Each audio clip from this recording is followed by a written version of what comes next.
और ये आ गया -20। ठीक है,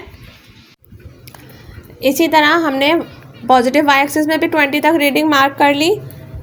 ठीक है, अब हमने पॉजिटिव एक्स एक्सिस पे हमने 0.5 पे नहीं निशान लगाना, बल्कि हमने पूरा जब 10 बॉक्सेस छोटे वाले कंप्लीट हो जाएंगे तो वहाँ पे जाके हमारी एक्स एक्सिस पे 1 यूनिट बराबर होगा। ठीक है, इसी तरह ये एक बड़ा स्क्वायर, फिर 2, फिर 3, फिर बड़े स्क्वायर के बाद जो अगला 4 और इस तरह 5।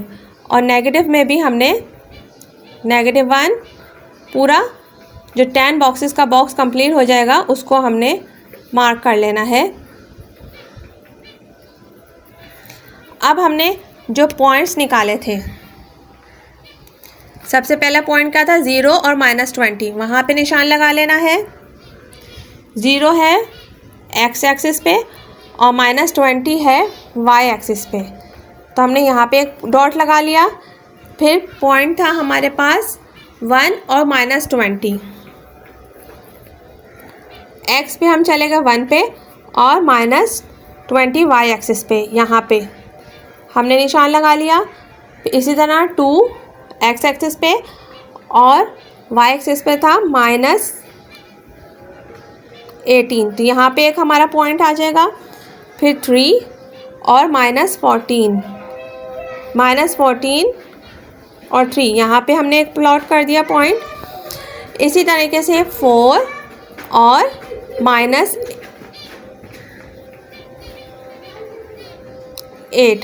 -8 और 4 यहाँ पे आ रहा है। ठीक है, और 5 एक्स एक्सिस पे और वाई एक्सिस पे दोबारा से 0, तो यहाँ पे एक पॉइंट प्लॉट कर दिया हमने। अब हम एक्स एक्सिस में नेगेटिव वैल्यूज़ पे आ गए और वाई एक्सिस की भी नेगेटिव ही वैल्यू आ रही है, -1 और -18, तो -1 एक्स एक्सिस पे यहाँ पे आ रहा है और -18 कहाँ पे आ रहा है, यहाँ पे। ठीक है, और फिर आ गया -2 और -2 की वजह से वैल्यू आई -14 और -2, -3 और -8, ये एक पॉइंट आ गया, और -4 और 0। ठीक है, अब इन सारे पॉइंट्स को हम एक दूसरे से मिला देंगे एक लाइन के ज़रिए, तो हमारा एक प्यारा सा पैराबोला तैयार हो जाएगा।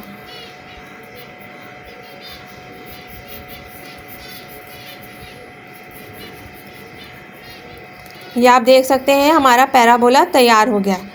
ठीक है, बहुत इजीली। अब इसमें हमने बताना है कि एक्सिस क्रॉसिंग पॉइंट्स कौन से हैं। एक्सिस क्रॉसिंग पॉइंट का मतलब है कि जिन पॉइंट्स के साथ ये जो एक्सिस है, ये वाई एक्सिस और ये एक्स एक्सिस क्रॉस हो रही हो या कट हो रही हो, तो इस पॉइंट के साथ नेगेटिव एक्स एक्सिस कट हो रही है।